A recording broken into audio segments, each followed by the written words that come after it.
Pemirsa N2S TV, Sibolga Multi Talent. Kalau berbicara tentang kota Sibolga, memang dianggap ini kota kecil. Tapi siapa sangka, siapa duga, untuk beberapa pekan ini ada sebuah film yang cukup hits untuk para pecinta film. Bukan hanya pecinta film sih, pecinta musik juga. Sudah tahu dong film apa itu? Yakni Ngeri-Ngeri Sedap. Dan di film ini ada satu lagu yang menjadi soundtrack yang ternyata lagu ini notabene-nya berlatar belakang Sibolga. Pencipta lagunya dan penyanyinya juga dari Sibolga. Ya, siapa lagi kalau bukan Bung Denny Siahaan.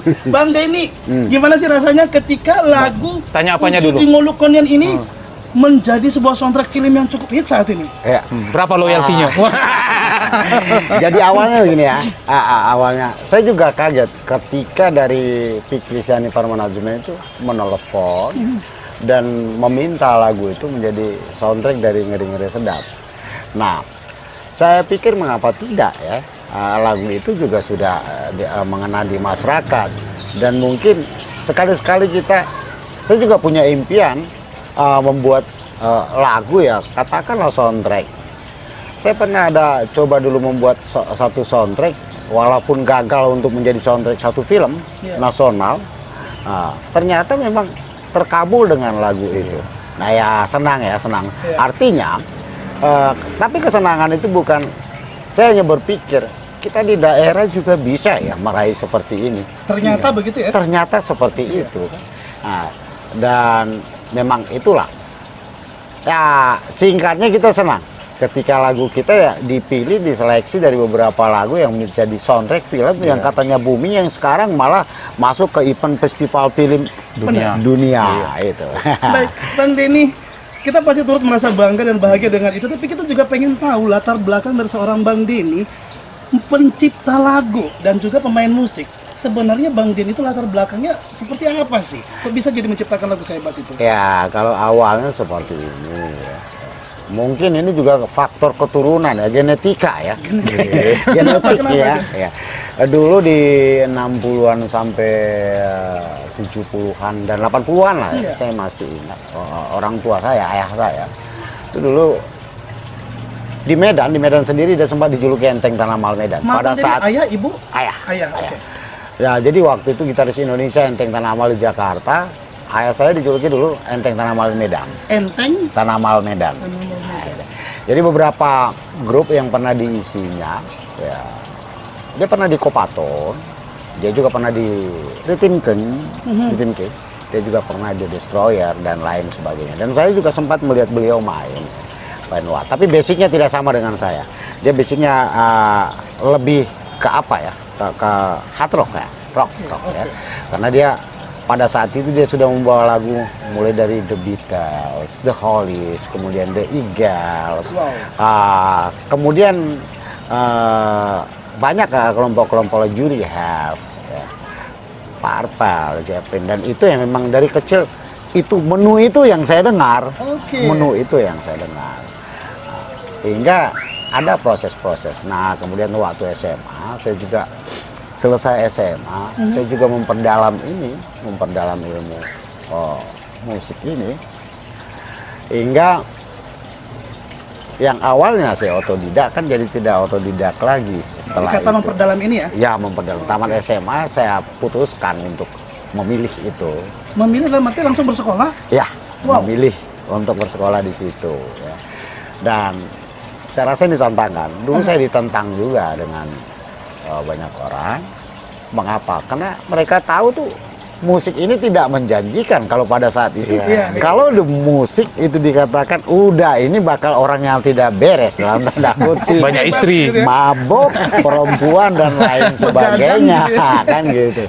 Apalagi dulu asik main musik, kita kan lupa kerjaan dulu. Tapi sekarang sudah jadi pekerjaan. Nah itu awalnya. Makanya saya bulatkan ke sana. Itu dia, Bung John. Baik, Bang Denny, kalau masyarakat Sibolga dan sekitarnya bahkan mungkin tidak asing lagi untuk lagu ciptaan Bang Denny, yakni Uju di Ngoluk Komanian. Saya penasaran sebenarnya, terinspirasi dari apa gerangan tercipta lagu ini, Bang Denny? Memang ini lagu-lagu saya tulis tahun 2002 ya. 2002? 2002 saya tulis lagu ini. Jadi saya mempunyai hobi sepak bola. Hobi sepak bola. Hobi sepak bola. Jadi itu kan ibu saya masih hidup. Sebelumnya kan udah lama ini, lagu ini saya tulis di 2002. Jadi sebelumnya, di tahun-tahun sebelumnya, suka main bola itu kadang-kadang namanya orang tua ya, ambil air dulu, nah, masakin teh dulu, sapu rumah, baru bermain. Nah, tapi pikiran saya kan sudah ke lapangan bola ini. Tidak konsen lagi. Tidak konsen. Nah, ibu saya selalu bilang, nggak ada gunanya lagi kau nanti buat baik-baik kalau aku sudah nggak ada. Sekarang kau kusuruh melawan saja, katanya. Iya, ya. Atau pertama. Iya. Nah, betul. Tapi masa-masa remaja saya juga kan berputar dari pak tertua ke pak tertua. Di pak tertua ini, ya mohon maaf, saya melihat satu orang tua yang pada saat itu meminta duit kepada anaknya. Ketepatan rumahnya tidak jauh dari pak tertua itu. Meminta duit, yang anaknya mengatakan pulang aja lah. Nanti ke orang tuanya, nanti di rumah boleh saya kasih. Itu. Beberapa bulan kemudian orang tuanya ini meninggal. Benar, setelah orang tuanya ini meninggal, mohon maaf ya, semua dengan adat yang ada, tentu ada musik, ada lain sebagainya, bahkan memotong kerbau misalnya, karena memang agak berada kan. Hal-hal yang mewah dikeluarkan ya. Mewah. Saya kembali teringat dengan ngomongan orang tua itu. Berarti ada hubungannya dengan kisah hidup ini ya? Untuk apa dibuat ini? Mengapa sih tidak waktu hidup? Karena saya lihat nyata itu. Nggak waktu hidup. Memang awalnya saya diprotes membuat lagu ini. Nggak boleh kau larang orang buat adat ini. Saya bilang saya tidak protes adatnya. Saya hanya protes perlakuannya. Apa gunanya memberikan hal yang terbaik pada saat hidupnya? Kita nggak melakukan apa saja. Jadi saya hanya berpikir lewat lagu ini, saya menghimbau teman-teman yang sebaya dengan saya, yang biasa di warung tua tadi, mulailah hormati orang tua selama hidup. Selama masih ada. Karena setelah dia nggak ada kan kebanyakan nih sekarang, waktu hidup kita marah-marahin, sudah meninggal kita nangisnya paling besar, kan gitu. Nggak ada gunanya yang dengan segala ratapan ya. Iya, kan nggak ada gunanya. Artinya berbakti itu kan selama hidup. Nah, kalau sudah meninggal tinggal doa. Sering salah kaprah ya, salah pelakuan. Nah, iya, lebih sering seperti itu. Dan saya melihat ini menjadi status. Status artinya apa? Kadang-kadang orang tua mohon maaf, ada yang dibiarkan begitu, tapi kalau tak kalah dia meninggal, ini keluarganya menunjukkan statusnya, kami mampu loh, orang berada. Iya, betul. Untuk apa itu? Menunjukkan ya. Untuk apa itu? Jadi ego yang ada muncul ya. Nah, itu. Tapi saya bilang sekali lagi, saya tidak persoalkan adatnya di situ. Saya hanya ingin sikap. Sikap ya, bukan adat. Saya nggak protes adat itu. Sikap loh. Kalau memang seandainya dia hidup, dia kasih semua baik, ya silakan, itu lebih baik. Tapi jangan waktu hidup minta beli sirih pun tak dikasih, meninggal lengkap semua. Nah, itu urusannya personal ya. Tapi saya hanya bilang sikap, adat saya nggak batasi itu. Baik. Bang Denny, menyanyikan lagu ini seorang gadis berasal dari Sibolga Tapanuli Tengah juga, Putri Silitonga, tidak asing lagi bagi kita. Bang Denny yang memilih atau dia yang meminta, atau seperti apa sih latar belakang dari penyanyi lagu ini? Nah, juga ini unik ya. Waktu lagu ini saya tulis, dia masih sekolah. Putri Silitonga masih sekolah. SMA, salah satu di sini SMA. Ya. Ya, tepatnya SMA Fransiskus Tolang ya. Tapi dia juga sudah aktif bernyanyi ya, di organ tunggal, di pesta-pesta nikahan. Awalnya saya lihat dia memiliki karakter karena suaranya nggak ada yang mirip dengan penyanyi Batak yang ada. Nah, itu pertama. Nah, lagu ini saya buat guide-nya, dia tertarik. Nah, sempat kita produksi lokal pada saat itu untuk buat sambal ya, sambal. Nah, setelah dia tamat SMA, saya bilang, ini bawa aja lah lagu ini. Kalau kau jadi artis, mudah-mudahan jadi artis, saya bilang. Nah, inilah modal awal. Sampai ke Jakarta, dia kan kuliah nih, tamat SMA. betul lagu itu ditangkap sama produser. Tapi saya bilang yang bawah harus kamu. Karena niat kita untuk ngangkat dia bukan orang lain. Itu loh. Nah, iya, kan iya. kita punya kebanggaan loh, kita buat di sini yang kita angkat dari sini. Iya, Itu kan betul, kebanggaan betul. tersendiri buat kita. Nah, apa salahnya kan saya bilang. Tapi kalau orang lain yang dikasih. Nah, memang ada orang lain yang minta. Saya bilang belum. Selama dia belum bawa ini. Akhirnya dia lah mau bawa lagu itu pertama. Dan aura lagu itu rohnya memang dia. Nah, saya bilang, mengapa dia banyak penyanyi yang bawa lagu ini? Kita katakan aja, ya mohon maaf, ada trio misalnya Raksasa Trio, Mangaloksa Trio, Andini Trio, mungkin Victor juga ya? Victor, Joy Tobing, kemudian siapa Lopez Sitanggang, vokalisnya Sopo Batragas, itu semuanya. Tapi sepertinya kalau saya katakan roh lagu itu sama ini anak, Udah berjodoh sama dia ya? Jiwanya Berjodoh sama benar-benar ada dia. pada dia ya gitu. Nah, dan saya masih ingat waktu itu ada pesta nikahan ya di sekitar Pandan. Pertama dia bawa lagu itu dia sendiri nangis. Ini Terbawa suasana ya? Ya nggak tahu dia Iya. kalau dia Itu sebelum jadi, dibuat ya. sebelum jadi. Jadi sebelum jadi ya udah dinyanyi-nyanyiin sama dia lagi itu. Waktu itu saya tulis lagu tuh 2, termasuk Martu Pakilo yang bulan ini baru. Oh, itu satu angkatan itu. Iya, satu angkatan sebenarnya itu. Nah, itu tadi. Makanya memang saya yang pilih dia, harus dia yang bawa lagu itu. Oke. Jadi Bang Den nanti lupa saya tanyanya. Bang, silakan. Tadi kalau misalnya kayak tadi lah Bang Denny ciptakan lagu itu, kemudian dinyanyikan oleh banyak orang tadi termasuk Victor Huta Barat. Itu gimana cuannya itu Bang Den? Nah, kalau cuannya relatif ya, relatif. Tapi ini juga pembelajaran kepada teman-teman di daerah. Jadi ada loh rasa miris buat saya. Teman-teman di daerah ini kadang-kadang kan lagunya dia caplok aja ya. Iya. Dia mungkin mengejar popularitas, lagunya diambil sama produser, dibayar dengan suka-suka. Iya. Artinya suka-suka. Soal nominalnya saya nggak usah kasih tahu kan. Iya.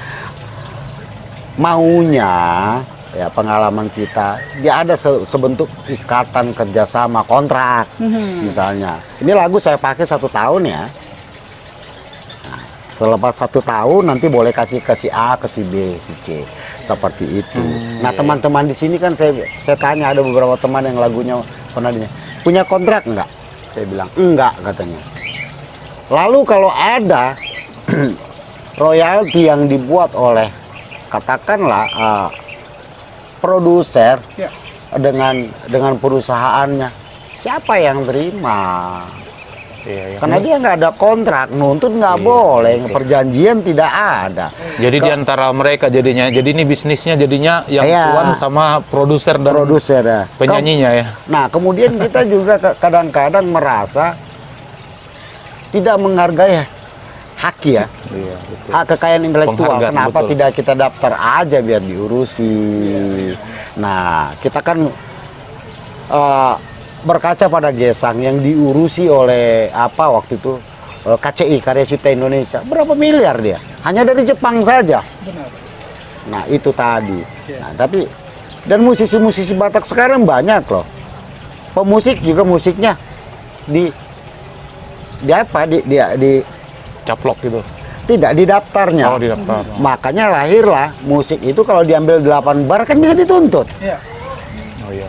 Nah, itu tadi acuannya. Nah, teman-teman kita di sini ya banyak-banyak gabung sebenarnya biar berbagi. Mungkin belum paham hukumnya ya, Bisa aturan mainnya jadi, ya. bisa jadi seperti itu. Baik, Bang Denny, Bang Sakti, dan Bang Laban, kita masih akan ngobrol lagi, tapi pemirsa N2S TV kan akan kembali setelah yang satu ini.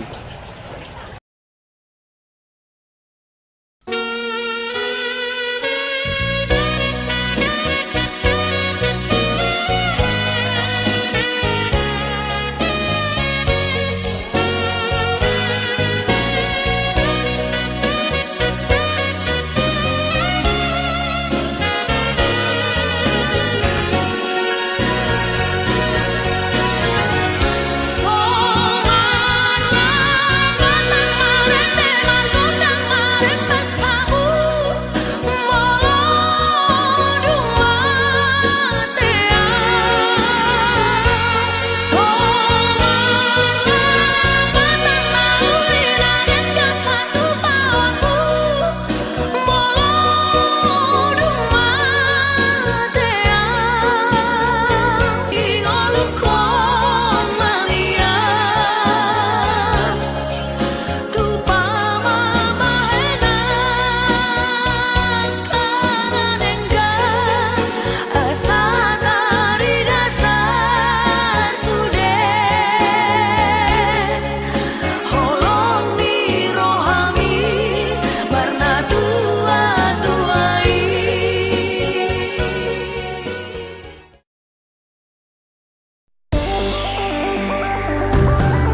Pemirsa N2S TV, si Bolga Multi Talent masih hadir mengisi Anda yang sedang menyaksikan acara kami hari ini. Bang Laban, setelah mengetahui bahwa lagu Ujung Tingguluk Komanian berasal dari kota Sibolga dan juga penyanyi dari Sibolga Tapanuli Tengah, sebagai seorang pelaku seni, khususnya etik Batak, apa sih yang dirasakan Bang Laban?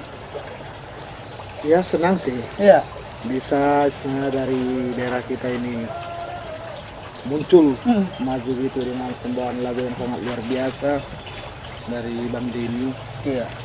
Ya kedepannya ya mungkin kita juga mau merapat sama Bang Denny.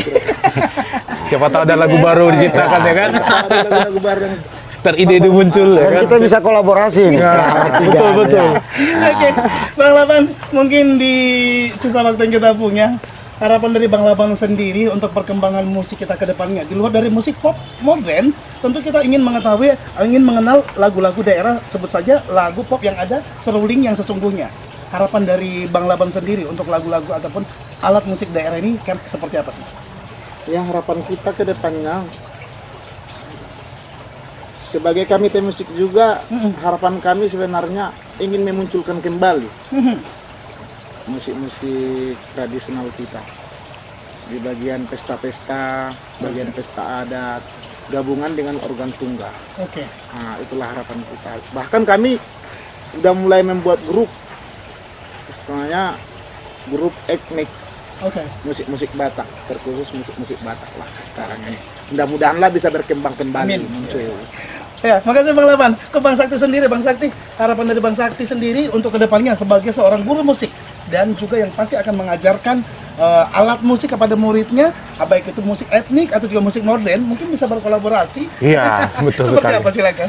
Jadi kalau saya berharap ya, mungkin anak-anak nggak bisa kita hambat untuk tidak menerima pengaruh dari luar ya, modernisasi dan seterusnya, pasti bisa, pasti tetap akan masuk.